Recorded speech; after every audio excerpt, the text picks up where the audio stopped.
ये क्वेश्चन आपका class 10th mathematics के pair of linear equation in two variables का है। क्वेश्चन आपको गिवन है, solve the system of equation algebraically. दो इक्वेशन दिया हुआ है, 30x plus 44y is equal to 10 और दूसरा इक्वेशन है आपका 40x plus 55y is equal to 13। अब देखो यहाँ पे एक टर्म यूज किया गया है, यहाँ पे system of equation. System of equation का मतलब यहाँ पे ये होता है कि अगर आपका कोई भी इक्वेशन जितने वेरिएबल्स में दिया हुआ है, जैसे कि यहाँ पे देखो आप, ये दो वेरिएबल है x एंड y, तो सिस्टम ऑफ इक्वेशन तब फॉर्म होंगे जब जितने वेरिएबल है उतने ही इक्वेशन आपको गिवन हो। तो यहाँ पे आपको दूसरा दो वेरिएबल था, तो यहाँ पे आपको दो इक्वेशन भी दिया गया है, इसीलिए से सिस्टम ऑफ इक्वेशन बोला गया है। अगर आपको 3 वेरिएबल रहता है, जैसे मान के चलो x, y और z में रहता, तो सिस्टम ऑफ इक्वेशन जब फॉर्म होता है तो वहाँ पे आपको 3 इक्वेशंस दिए गए रहते हैं x, y, z में। अब हम पहले देखते हैं इस क्वेश्चन को सॉल्व कैसे करेंगे। अलजेब्रिक के लिए बोल रहा है तो हम इसे सब्स्टिट्यूशन से भी सॉल्व कर सकते हैं, लेकिन हम यहाँ पे एलिमिनेशन मेथड का जो है यूज करेंगे। अब देखिए यहाँ पे आपको ये दो इक्वेशंस दिया हुआ है। अब इसे अगर मुझे एलिमिनेशन मेथड से सॉल्व करना है तो इसका मतलब मुझे चाहे तो x का एलिमिनेशन करना पड़ेगा जो वेरिएबल x है, चाहे तो हमें y जो वेरिएबल है उसे एलिमिनेट करना पड़ेगा। अब इसको हम एलिमिनेट तभी कर सकते हैं जो दो चीजें मुझे जरूरी है। एक तो सबसे पहली बात, जो वेरिएबल x यूज किया गया है उसका कोफिशिएंट सेम होना चाहिए। दूसरा कंडीशन ये है जो दोनों का साइन डिफरेंट होना चाहिए। अब देखो यहाँ पे तो साइन सारे के सारे का सेम है। दूसरा जो इसका कोफिशिएंट x का भी कोफिशिएंट डिफरेंट है और y का भी कोफिशिएंट डिफरेंट है।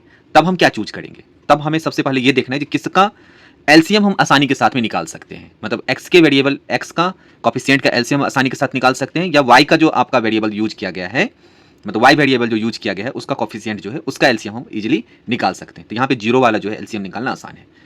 एलसीएम क्यों निकालने? जब तक हम एलसीएम नहीं निकालेंगे तो इसके कोफिशिएंट को हम इक्वेट नहीं कर सकते हैं। तो यहाँ पे इसका ये 30 है, ये है आपका 40। तो इसका जो एलसीएम आप सबसे पहले रफ में निकाल लेना। तो यहाँ पे मैं वर्बली बता देता हूँ कि इसका जो एलसीएम होगा ये 120 होगा, यानी कि मुझे इसका कोफिशिएंट को 120 बनाना है। अब दूसरी बात ये है 120 कैसे बनेगा? तो इक्वेशन नंबर इसको मैं 1 मान लेता हूँ, इसको इक्वेशन नंबर 2 मान लेता हूँ। तो पहला काम क्या करूँगा, इस इक्वेशन को, जो पहला वाला इक्वेशन है, इसको मैं left hand side and right hand side अगर मैं 4 से मल्टीप्लाई करूँ, ये तो सारा का सारा, तो ये आपका कोफिशिएंट x का इसका 120 हो जाएगा। और दूसरा वाला इक्वेशन है, इसके left and right hand side में अगर मैं 3 से मल्टीप्लाई करूं तो ये जो आपका कोफिशिएंट इसका है ये आपका 120 होगा। तो सबसे पहले मैं इसके कोफिशिएंट को इक्वेट करता हूं, तो क्या हो जाएगा, नाउ मल्टीप्लाइंग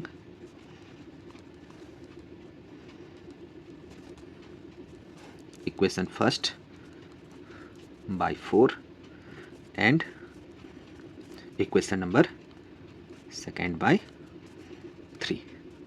इससे मुझे मिलेगा क्या? तो देखो पहले वाले इक्वेशन को जब मल्टीप्लाई करोगे आप तो ये हो जाएगा, 4 से सभी को मल्टीप्लाई करना है, तो ये हो जाएगा 120x, इसको 30 को मैंने मल्टीप्लाई किया। 44 को जब मैं 4 से मल्टीप्लाई करूंगा तो that is 176y is equals to 10 को मैं 4 से मल्टीप्लाई करूंगा तो 40। इसको भी मैं एक इक्वेशन एज्यूम कर लेता हूँ, ये आपका थर्ड नंबर इक्वेशन है। वैसे है ये दोनों इक्वेशन सेम ही। इस वाले में क्या हो जाएगा, ये हो जाएगा आपका 120x, इसको मुझे 3 से मल्टीप्लाई करना है। 55 को मैं 3 से मल्टीप्लाई करूंगा तो ये हो जाएगा 165y इज इक्वल टू 13 3 जा 39। ये हो गया आपका इक्वेशन नंबर 4। अब देखो यहाँ पे दोनों का कोफिशिएंट तो मैंने इक्वल कर दिया, लेकिन साइन इन दोनों का डिफरेंट है। इसको एलिमिनेट करने के लिए क्या करना पड़ेगा, तो मुझे इक्वेशन नंबर 3 में से इक्वेशन नंबर 4 को सब्सट्रैक्ट करना है। Now subtract equation number 4 from equation number 3। इससे क्या हो जाएगा आपका, अब हम क्या करते हैं, इसका जो LHS है इसको एक साथ लिख लेते हैं, 120x प्लस 176y। LHS को LHS की तरफ हम सब्सट्रैक्ट करेंगे और RHS को RHS की तरफ सब्सट्रैक्ट कर देंगे। Minus 120x plus 165y is equal to 40 minus 39। अब यहाँ पे क्या हो जाएगा, ये हो जाएगा 120x plus 176y minus 120x minus 165y is equal to 1। 40 में से 39 को घटाएंगे तो ये 1 हो जाएगा। देखो ये तो कैंसल आउट हो गया। अब क्या हो जाएगा, 176 में से 165 को घटाएंगे तो ये हो जाएगा 11y इज इक्वल टू 1, इसलिए y इज इक्वल टू 1/11। अब इसको इक्वेशन नंबर 1 या 2 में से किसी में सब्स्टिट्यूट कर देंगे। तो हम यहाँ पे इसको इक्वेशन नंबर 1 में सब्स्टिट्यूट करते हैं।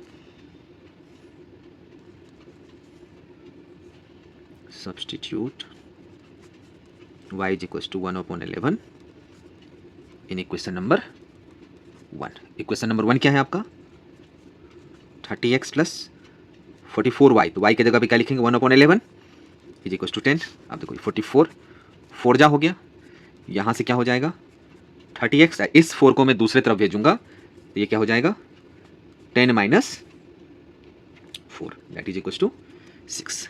इसीलिए x is equals to 6/30। So काटूंगा तो 5 जा, ये हो जाएगा 1/5। तो आपको क्या मिला? हैंस फाइनल सॉल्यूशन भी x is equals to 1/5 and y is equals to 1/11। यही इसका आंसर हो गया। अगर ये वीडियो आप लोगों को पसंद आई है तो इस वीडियो को लाइक करना है, चैनल को सब्सक्राइब करना है और दूसरे स्टूडेंट के साथ में इसे शेयर जरूर करना है। तो थैंक यू।